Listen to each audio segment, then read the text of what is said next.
Hello board warriors. तो कैसे हैं आप लोग? आशा करता हूँ आप लोग अच्छे होंगे, मस्त होंगे, स्वस्थ होंगे। तो आज इस बोर्ड की सीरीज में हम लोग इंग्लिश ग्रामर पढ़ेंगे। इंग्लिश ग्रामर में टॉपिक कौन सा है? टेंस। टेंस का नाम आप लोगों ने सुना होगा, लेकिन आज टेंस को हम लोग अलग तरीके से समझेंगे और पढ़ेंगे। देखिए, टेंस को हिंदी में क्या कहते हैं? काल या फिर समय।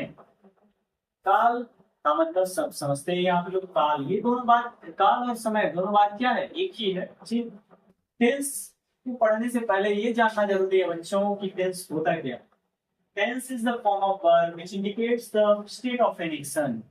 देखो बच्चों, जो जो चीजें हमारे भौतिक जीवन में चल रही हैं, या फिर जो जो चीजें हमारे भौतिक जीवन में पहले हो चुके हैं, और जो जो चीजें भौतिक जीवन में होने वाली हैं, इसी का नाम क्या है? टेंस है। बात समझ में आया? वही स्टेटमेंट क्या लिखा गया है कि tense is the form of verb which indicates the state of an action. Okay, तो इसका डिफिनीशन, इसका हिंदी बस यही है कि tense is what? Form of verb, यानी वर्ब का एक ऐसा रूप which indicates the state of an action।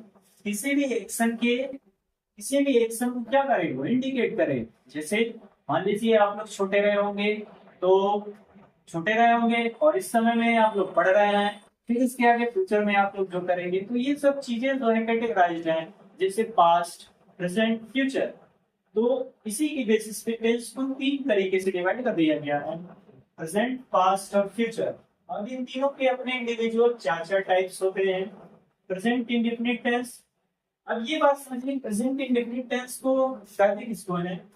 जिस उस टेंस में the tense which indicates about the current events, अर्थात जो हमारे वर्तमान की घटनाओं को क्या करे? इंडिकेट्स करे, उसमें हम प्रेजेंट टेंस को पढ़ते हैं।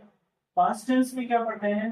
The tense which indicates about the past events, यानी जिसमें हम लोग पास्ट की घटनाओं का अध्ययन करते हैं। ठीक। The last one is the future tense. Future tense is what? जिसमें फ्यूचर टेंस यानी फ्यूचर की घटनाओं का हम लोग अध्ययन करते हैं। और इन सबका अपना अपना इंडिविजुअल चार्टर टाइप्स होते हैं। जैसे प्रेजेंट इंडेफिनिट टेंस में प्रेजेंट टेंस में present indefinite tense, present continuous tense, present perfect tense and the last one is present perfect continuous tense. इसी तरीके से पास्ट टेंस में ये चारों इसी टाइप से होगा, फ्यूचर टेंस में ये चारों इसी टाइप से होगा। ठीक। अब ये रहा तो टेंस के बारे में इंट्रोडक्शन। अब आगे हम समझेंगे टेंस को फॉर्म कैसे करते हैं, कैसे बनाते हैं, क्या रूल्स होते हैं। सबसे पहले हम प्रेजेंट टेंस के बारे में पढ़ेंगे, जिसका फर्स्ट पार्ट होगा प्रेजेंट इंडेफिनिट टेंस। तब तक के लिए आप लोग इसका स्क्रीनशॉट ले लिए। थोड़ा मैं साइड हो जाता हूँ, स्क्रीनशॉट ले लो बच्चों। ग्रेट। तो बच्चों, आप लोगों ने स्क्रीनशॉट ले लिया होगा। अब टेंस को समझने से पहले जो बेसिक चीज है, टेंस को फॉर्म करने के लिए क्या क्या आवश्यकता होता है? किसी भी सेंटेंस को बनाने के लिए दो चीज का आवश्यक होना वर्ब अत्यंत आवश्यक है, सब्जेक्ट और ऑब्जेक्ट, और उसके साथ साथ एक वर्ब भी होनी चाहिए। ठीक। तो आप लोग, आशा करता हूँ कि वर्ब को पढ़ चुके होंगे। सब्जेक्ट और ऑब्जेक्ट के बारे में मैं थोड़ा आपको इंट्रोडक्शन करा देता हूँ कि सब्जेक्ट क्या होता है। Subject is the part of a sentence that performs the action of the verb. जैसे बच्चों, इसको समझिए कि इस पूरे इंग्लिश का मतलब क्या है, निचोड़ क्या है। जैसे आप लोग पढ़ते हैं, तो आप लोग पढ़ते हैं तो यू स्टडी। ठीक है, यू स्टडी, ये इसका ट्रांसलेशन होगा हिंदी टू इंग्लिश में। तो जो यहाँ पे यू है, यू का मतलब हो गया आप। तो पढ़ता कौन है? आप लोग। तो कार्य पढ़ने का कौन कर रहा है? यू ही कर रहा है। तो यू क्या हो जाएगा? यू हो जाएगा क्या? सब्जेक्ट हो जाएगा। वही चीज क्या है कि is the part of a sentence, एक सेंटेंस का पार्ट है that performs the action of the verb. यहाँ पे स्टडी करना क्या है? एक वर्ब है, और इसके एक्शन को परफॉर्म कौन कर रहा है? यू कर रहा है। तो जब यू एक्शन को परफॉर्म कर रहा है, तो ये क्या हो जाएगा? सब्जेक्ट हो जाएगा। समझ में आया? अब ठीक उसी प्रकार से ऑब्जेक्ट क्या होता है? ऑब्जेक्ट इज अ नाउन और प्रोनाउन। नाउन और प्रोनाउन आप लोग इससे पहले क्लासेस में पढ़ चुके होंगे, क्लास 8, 9, 7 में ये चीजें पढ़ा दी जाती हैं। इज द नाउन और pronoun that receives the action of the verb. अब क्या करता है कि जो वर्ब का एक्शन है, इसको क्या करता है? ये रिसीव करता है। या फिर बोले तो इनडायरेक्टली ये सब्जेक्ट का प्रभाव जिस पे पड़ता है, वो क्या होता है? ऑब्जेक्ट होता है। जैसे एग्जाम्पल के माध्यम से समझिए, मैंने यहाँ पे बोला यू स्टडी। अब मैं इसमें एक और टर्म ऐड कर दूं, स्टडी इंग्लिश। ओके बच्चों, मैं क्या ऐड कर दूं? इंग्लिश। तो यहाँ पे स्टडी क्या था? वर्ब था। अब ये जो इंग्लिश जो वर्ड आया है ये क्या है, ऑब्जेक्ट है। क्यों है, क्योंकि ये रिसीव कर रहा है एक्शन ऑफ वर्ब। यानी मैंने यहाँ पे क्या बोला था, आप लोग पढ़ते हो, तो आप लोग पढ़ते हो, क्या पढ़ते हो, इंग्लिश। तो इस एक्शन को रिसीव किया जा रहा है कि आप लोग पढ़ते क्या है, इंग्लिश। ठीक, तो ये रहा ऑब्जेक्ट और ये रहा सब्जेक्ट। तो ये क्लैरिटी मिला आप लोगों को सब्जेक्ट और ऑब्जेक्ट के बारे में क्या होता है। इसका स्क्रीनशॉट लीजिए, आगे प्रेजेंट इंडेफिनिट टेंस को चालू करते हैं।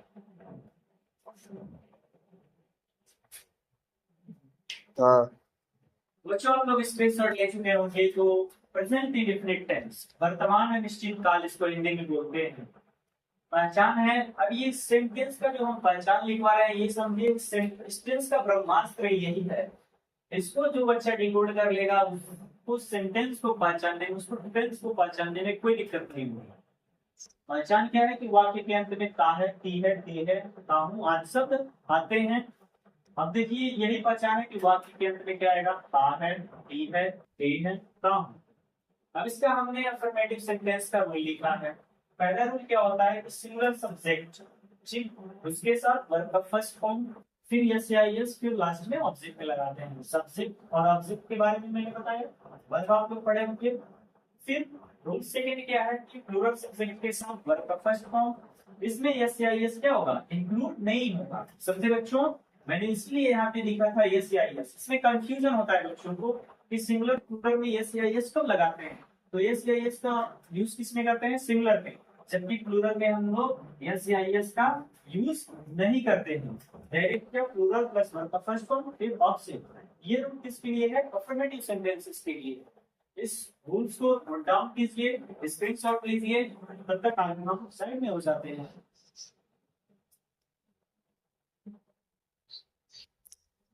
बच्चों आप लोग रूल्स और पहचान लिख चुके होंगे। इसका एग्जांपल देखिए अफर्मेटिव सेंटेंस के लिए, वह हिंदी पढ़ता है। तो बच्चों सबसे पहले सब्जेक्ट क्या है, वह है, वह का हिंदी ही। अब देखिए वर्ब क्या है, पढ़ता, पढ़ता का इंग्लिश क्या होता है, रीड। और मैंने रूल में लिखवाया क्या था, सिंगुलर सब्जेक्ट के साथ यस या यस लगाए। यहाँ पे वह क्या है, सिंगुलर है, सिंगुलर के साथ रीड में क्या हो जाएगा, यस। अब वो पढ़ता क्या है, हिंदी पढ़ता है। ठीक है बच्चों, तो ये इसका ट्रांसलेशन हो गया। सेकंड वन इज तुम घर जाते हो। तो यहाँ पे और सब्जेक्ट क्या है, यू। वर्ब क्या है, जाना का, जाने का कार्य हो रहा है, तो वो। अब यहाँ यस या यस लगाएंगे कि नहीं, ये कंफ्यूजन है। तो यू क्या है बच्चों, एक प्लूरल सब्जेक्ट है और प्लूरल के साथ हम यस या यस का यूज नहीं करते हैं। तो इसको गो टू गो ही रहने देंगे। अब कहा जाता है यू गो टू हाउस। ठीक है, फॉर एग्जाम्पल है हम लोग विद्यालय जाते हैं। तो सी, बी जो कि प्लूरल है, और बी, और स्कूल विद्यालय जाने का, यानी गो टू स्कूल। इसमें यस या यस का प्रयोग नहीं करेंगे। तो ये तो हमारा अफर्मेटिव सेंटेंस था। आगे नेगेटिव का भी एग्जांपल समझ लेते हैं। स्क्रीनशॉट ले लीजिए इसका। रेडी बच्चों स्क्रीनशॉट आप लोगों ने ले लिया होगा। अब दूसरा नेगेटिव सेंटेंस। नेगेटिव सेंटेंस में रूल थोड़ा चेंज हो जाता है, इसको ध्यान से सुनिए कि रूल में क्या लिखा हुआ है। फर्स्ट रूल, एसएस का मतलब है सिंगुलर सब्जेक्ट, ठीक। इसके साथ इसका प्रयोग होना है डस का। इसका प्रयोग हेल्पिंग वर्ब डस, और नेगेटिव है तो नॉट लगेगा। वर्ब का फर्स्ट फॉर्म फिर ऑब्जेक्ट। यहाँ पे ध्यान रखिएगा कि सिंगुलर सब्जेक्ट में यस या यस का प्रयोग नहीं करेंगे जब कैसा सेंटेंस हो जाए, नेगेटिव सेंटेंस हो जाए। फिर rule second, plural subject yes stands for plural subject, plus में डू नॉट, वर्ब का फर्स्ट फॉर्म फिर ऑब्जेक्ट। तो ये रूल रहा नेगेटिव। इसमें एग्जांपल फर्स्ट देखिए, तुम अपना काम नहीं करते हो, ठीक है। तो यहाँ पे सब्जेक्ट क्या है, यू। और हेल्पिंग वर्ब कौन सा लगेगा, जब सब्जेक्ट क्या है, प्लूरल है, तो helping verb do not, you, you, और इसके साथ नॉट हो जाएगा, यू डू नॉट। क्या कर, तुम अपना काम नहीं करते हो। करना का इंग्लिश क्या होता है, डू। और अपना काम, तुम के साथ अपना का इंग्लिश क्या हो जाएगा, डू। और काम का वर्ब। ठीक है बच्चों, तो ये हमारा पहला एग्जांपल रहा कि तुम अपना काम नहीं करते हो। ये रूल है, रूल को आप लोग नोट डाउन कर लीजिएगा। अब इसके ऊपर इसको मैं मिटा के यहाँ पे दूसरा एग्जांपल लिख रहा हूँ। 2 सेकंड पॉज हो रहे हैं और इसका स्क्रीनशॉट ले लीजिए। तो स्क्रीनशॉट हो गया होगा बच्चों। अब सेकंड एग्जांपल देखते हैं। वह मुझे नहीं पढ़ाता है। सब्जेक्ट क्या है? ही सिंगुलर है, तो इसके साथ कौन सा वर्ब? हैज। ओके, और नहीं का क्या होगा? नॉट। पढ़ाना का क्या होगा? टीच। और लास्ट में मी। क्या हो जाएगा? He does not teach me. वे मेरे घर नहीं आते हैं, तो सब्जेक्ट क्या है? दे। और दे क्या है? प्लूरल है, इसके साथ क्या रहेगा? Nothing but to, not. आना का क्या होगा? कम। किसके घर? मेरे घर। Come to my house. ठीक है बच्चों, तो ये रहा प्रेजेंट इंडेफिनिट टेंस का अफर्मेटिव सेंटेंस और नेगेटिव सेंटेंस के बारे में। आगे हम लोग नेक्स्ट लेक्चर में इसका इंट्रोगेटिव सेंटेंस समझेंगे और इस पे बेस्ड आप लोगों के बुक्स में, ग्रामर के बुक्स में एग्जांपल्स दिए होंगे, तो उसको कुछ सॉल्व करेंगे। ये यूजफुल है, सेंटेंसेस को, टेंस को समझने के लिए बहुत ही यूजफुल है। तो आशा करता हूँ आप लोगों को ये वीडियो अच्छा लगा होगा। और तो ये रहा नेगेटिव सेंटेंसेस के बारे में। अब इसकी बेसिस पे आप लोग के बुक्स में एग्जांपल्स दिए होंगे, उसको सॉल्व कीजिएगा।